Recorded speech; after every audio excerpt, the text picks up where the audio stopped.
Why do countless women in India live in fear every day? This fear is not just a fleeting emotion, it is a constant, gnawing presence that shadows their every step. From the moment they leave their homes, they are on high alert, scanning their surroundings, clutching their belongings tightly, and quickening their pace as they walk through dimly lit streets. This pervasive fear is a reflection of a society that has failed to protect its women, a society where gender-based violence is alarmingly common. The brutal murder of Dr. Moumita Debnath is a haunting reminder of this grim reality. Her death is not just a statistic, it is a tragic story that underscores the urgent need for change. It is a story that has sparked outrage and grief, leading to candlelight vigils and protests across the country. People from all walks of life have come together to mourn her loss and demand justice, holding signs and lighting candles in her memory. Dr. Moumita Debnath was a 31-year-old trainee doctor at Kolkata's R.G. Kar Medical College. She was a dedicated professional, passionate about her work, and committed to making a difference in the lives of her patients. Her colleagues remember her as a bright and compassionate individual, always willing to go the extra mile to help others. The city of Kolkata, with its bustling streets and vibrant culture, was the backdrop to her dreams and aspirations. On August 9th, her body was discovered in a seminar hall, half naked and bearing horrific injuries. The news of her death sent shockwaves through the community, leaving her family, friends, and colleagues in a state of disbelief and sorrow. The seminar hall, once a place of learning and growth, became a crime scene marked by police tape and the presence of emergency responders. A somber crowd gathered outside the hospital, their faces etched with grief and anger. The details of her injuries are harrowing. Her hyoid bone, fractured. This small U-shaped bone in the neck is often broken in cases of strangulation, indicating the violence she endured.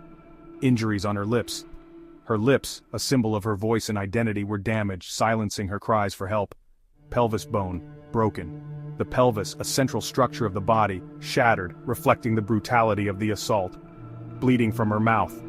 The sight of blood from her mouth is a stark reminder of the violence inflicted upon her. Both eyes damaged. Her eyes, which once held dreams and hopes, were brutally harmed.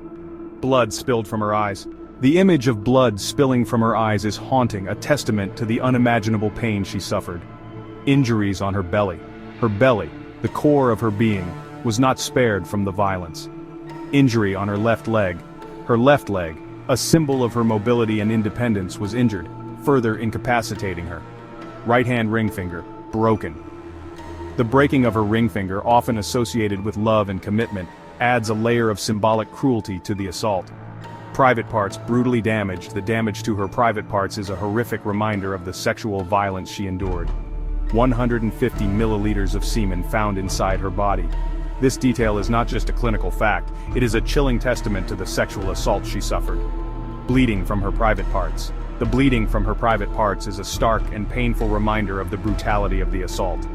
Black marks all over her body. The black marks on her body are evidence of the extensive physical abuse she endured. Can you imagine the pain, the physical pain, the emotional trauma, the sense of betrayal and helplessness she must have felt? All this time, two men held Moumita's hands. The thought of her being restrained, unable to defend herself, is heart-wrenching. Disturbingly, one was her female colleague. The involvement of a female colleague adds a layer of betrayal to this horrific act. Moumita must have been looking at her, pleading silently, "Save me, you are also a girl." This silent plea, this desperate hope for solidarity, makes the betrayal even more profound. This brutal act has caused a wave of outrage and demands for justice. The community has come together, united in their grief and anger, demanding accountability and change. We must not let this be just another headline.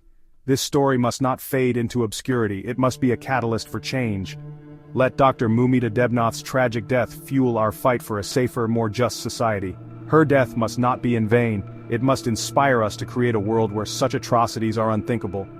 A society where women can live free from fear.